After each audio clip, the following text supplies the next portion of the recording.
Some places in the Appalachian Mountains don't like to be found. You can hike for miles through hollers and ridgelines older than memory, and feel like the only soul left alive, until you step into a place that feels like it's been waiting for you. This is a land layered with more than just stone, coal towns gone silent, churches left to lean into the wind, back roads where the forest swallows what's no longer wanted. Folks here will tell you the land remembers, and sometimes it remembers you back. Tonight, this account comes from a man who swears this happened to him on a quiet hike one night autumn afternoon. He wasn't looking for trouble, just a little peace before the first snow. But somewhere past the trail markers, he found something else. A cabin that shouldn't have been there. A clearing that seemed to hold its breath, and a sound, faint, steady, that's still in his head to this day. What he found inside is his story to tell. What it means, well, that's for you to decide. If you've had a strange experience in the mountains, send it to us. Drop a comment below. Tell us where you're listening from, and maybe, just maybe, yours will be the next we share. Now, settle in and listen closely. I wasn't looking for anything strange that afternoon. Just air in my lungs, a stretch of quiet, and a chance to clear my head before the first winter storm rolled over the mountains. I left home later than I meant to. By the time I hit the edge of the Appalachians, the sun was already dipping low, laying long shadows across the ridgelands. The trees stood bare and skeletal, their limbs tangled like veins against a pale, thinning sky. The road to the trailhead was nothing but dirt and gravel, curling into a hollow so deep it felt like the world had ended just around the bend. I passed no other cars, no hunters, no weekend campers, just mile after mile of that same pale dust swirling behind me, the smell of cold earth seeping in through the vents. At the last gas station before the climb, I stopped for a bottle of water and a candy bar. The man behind the counter was thin, weathered, the kind of face the mountains keep for themselves. He rang me up without a word, but as I turned to leave, he said, "Stick to the marked trails. Folks get turned around out there." I smiled, told him I would, but he didn't smile back. Just gave me a slow nod, like he wasn't convinced. The trailhead was unmarked, except for a warped wooden sign half swallowed by ivy. I slung my pack over my shoulder and started up. The forest was still, too still. Not a single bird called. No squirrels scurried through the dry leaves. Every step crunched sharp in silence. The air had that brittle quality you get in late autumn, where every breath feels like it might crack. A mile or so in, I started noticing something odd. On the trunks of certain trees, always on the side facing west, there were markings. At first I thought they were just old blazes from some forgotten logging path, but they weren't paint. They were cut deep, clean, in shapes that felt deliberate. Not letters, not symbols I recognized, Circles but intersecting lines, circles angles intersecting meeting in ways that felt almost angles meeting in mathematical. ways that felt I told almost myself mathematical. they were nothing. I told myself Just they were kids nothing. messing around with a Just hatchet, kids messing or around some with a surveyor's hatchet, marks left or some behind. surveyor's marks But every left behind. time I saw one, But every time I realized saw the one, forest around I it was realized the even forest quieter. around it was even And quieter. without meaning to, And without I found meaning myself to, I slowing found down, myself slowing scanning down, the trees scanning the ahead trees for the next ahead mark. for the next mark. It was only then that I noticed the trail I'd been following wasn't on the wasn't map on the map in my The pocket. trail thin to almost nothing, the dirt fatting into grass and then into the tangled undergrowth of the hollow. That's when I saw it, a faint rut in the earth, two parallel lines pressed deep, older than the trees themselves. An old wagon trail, maybe, or the ghost of one. It pulled me forward as if it knew where it was going even if I didn't. I followed it until the forest broke. Not in the gradual way where trees thin and light filters in, but all at once, as if something had carved a perfect shape out of the woods. The clearing was small, maybe 30 yards across, ringed by trees so close together their branches locked overhead. And right in the center stood a cabin. It leaned slightly, its roof sagging under decades of weather, but the chimney was intact, bricks blackened as if from long, steady use. The shutters were drawn tight over each window, and they looked thick, hand-cut. No trail led to it. The grass around it was ankle-high, every blade the same yellowed shade, as if frozen in a single season. Not even a rabbit's track disturbed it. The air in the clearing felt wrong. Not cold, not warm, just empty. No wind stirred the grass. No leaf moved on the surrounding branches. The silence pressed against my ears until I could hear my own pulse. I stepped closer. The windows were clouded, their glass warped and opaque like old milk bottles left in the sun. The front door stood just barely ajar, a dark seam in the wall. I don't remember deciding to go in. One moment I was standing outside. The next, my hand was on the door, pushing it open. Inside, the air was stale, but not in the way of abandoned buildings. There was no smell of mildew, no hint of rot. Just nothing. The dust lay thick over every surface, but when my boot brushed it, it didn't stir. It clung in place like a skin. A single table stood near the wall, and on it sat a teacup, porcelain, with a faded blue ring around the rim. No dust lay inside it. Beside the table, a Bible rested open, the pages yellowed and curling. It was open to the same spot on both sides, as if it had been left mid-reading decades ago. The paper looked brittle enough to crumble at a touch. Then I saw the wall. Carved into the wood were lines of dates, stretching from floor to ceiling. No names, no explanations. The earliest was 1834. The latest was just last week. That was when I heard it. A sound so soft, I almost mistook it for my heartbeat. Click! Click! Click! Steady, mechanical, coming from beneath the floorboards, like a metronome or the ticking of a clock hidden away. Every instinct told me to leave.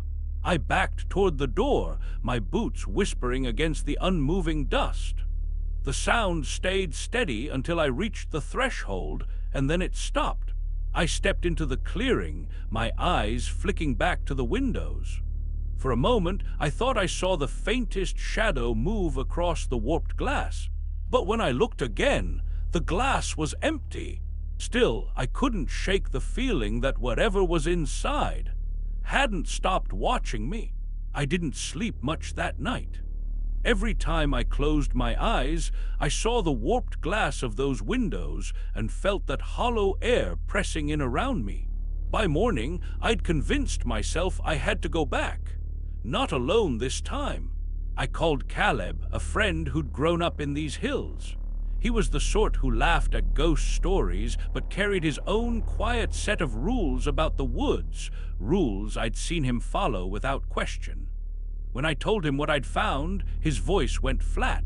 "Where exactly?" he asked. I gave him directions. He didn't say yes or no, just told me he'd meet me at the trailhead in an hour. The trail was different.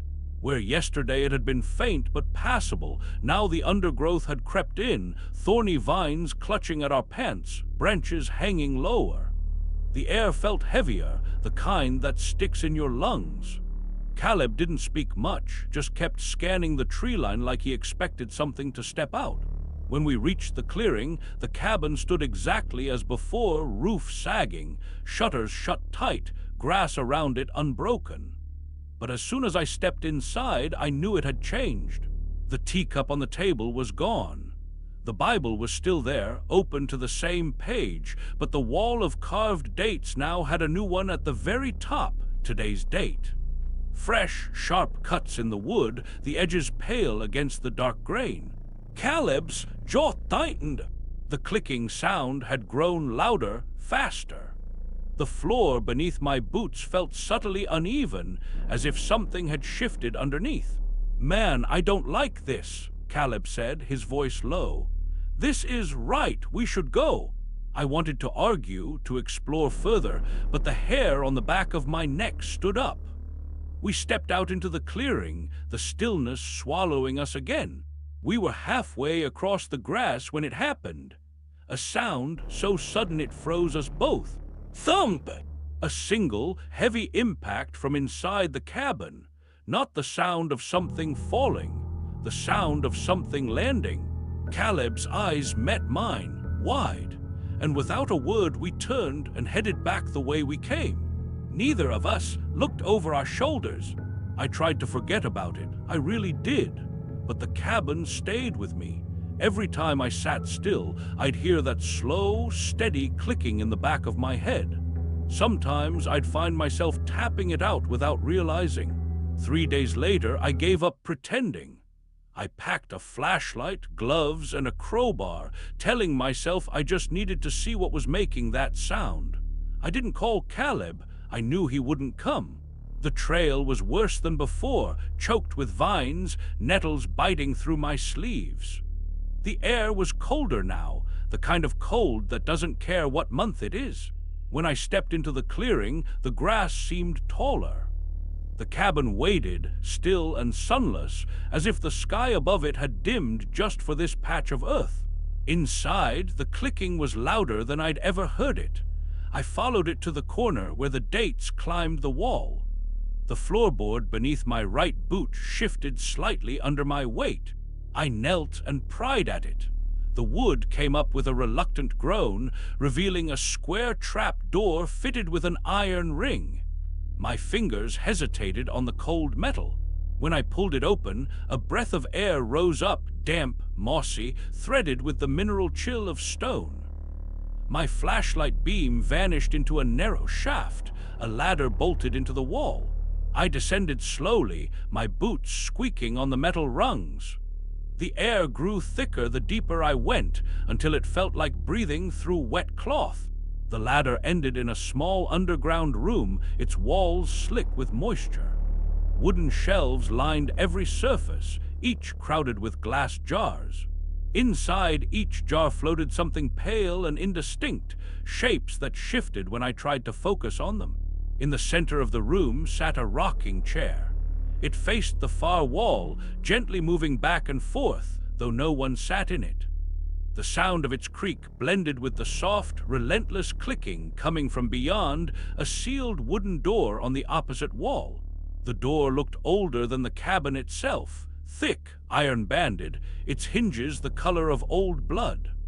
The clicking was steady, mechanical, like some unseen pendulum measuring out time that wasn't mine to count. I took one step toward it. "Hey!" The voice came from above, muffled but sharp. "Caleb!" Before I could answer, his voice pitched into a scream. I spun, scrambling back to the ladder, flashlight beam jerking wildly across the walls. The jars seemed closer now, their cloudy shapes pressing against the glass. The rocking chair had stopped moving. I climbed hard, my hands slick on the rungs. When I pulled myself through the trap door, the cabin was empty. Empty, but wrong. The front door was wide open, swinging gently on its hinges, though there was no wind. The clearing outside was gray, like the light had been drained out of it. "Caleb!" I called. No answer. I stepped into the clearing. The grass was undisturbed, no footprints but my own. The clicking had stopped. I didn't think. I didn't look back. I bolted from the clearing, pushing through the tree line like something was right behind me. My pack, my crowbar, even my flashlight, all of it stayed where I dropped it. None of it mattered anymore.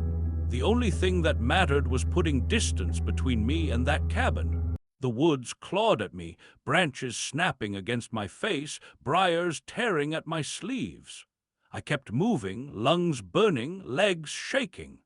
I don't know how long I ran before I saw the glint of my truck through the trees. I slammed the door, turned the key, and didn't breathe again until I'd bounced down that winding dirt road and hit pavement. My hands were trembling so hard I could barely keep the wheel straight.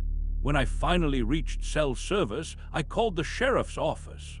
My voice cracked as I told them my friend had gone missing, gave them the last location I'd seen him. Within an hour, a search and rescue team was assembled. They followed me back up the road, back to the trailhead.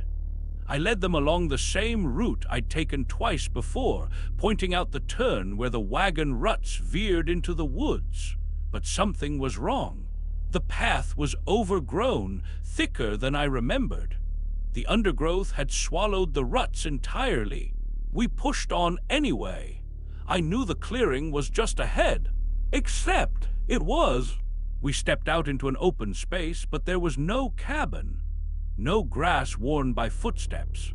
No sign of disturbed earth. Just a gentle slope of wildflowers swaying in the breeze, yellow and white, stretching all the way to the tree line. I told them this was the spot. That there should have been a building right here, standing in the center. The search leader gave me a long, careful look, the kind reserved for people who might be in shock. "Sir," he said, "there's nothing here, hasn't been for a long time." I tried to explain about the trapdoor, the jars, the dates carved into the wall about Caleb, but all I saw in their faces was doubt. One of the deputies murmured something about me, misremembering the trail, and stress playing tricks. I didn't argue, because standing there in that wildflower clearing with the breeze brushing my neck, I could still hear it, faint but certain, the slow, steady click coming from somewhere under my feet. They never found the friend he called Caleb. The official report lists him as unconfirmed missing, citing lack of evidence that he was ever there. 2 months later, another hiker disappeared in the same stretch of forest. That case remains open. As for our narrator, he swears he hasn't set foot in those mountains again. Says he avoids even looking at photos of that county. But the strange part isn't what he saw out there. It's what he hears now. Because every so often, usually at night, he'll catch it again. That slow, steady click. He's checked his pipes, his clocks, even tore up a section of floorboards looking for it. Nothing. He says it's never constant, never long enough for anyone else to notice.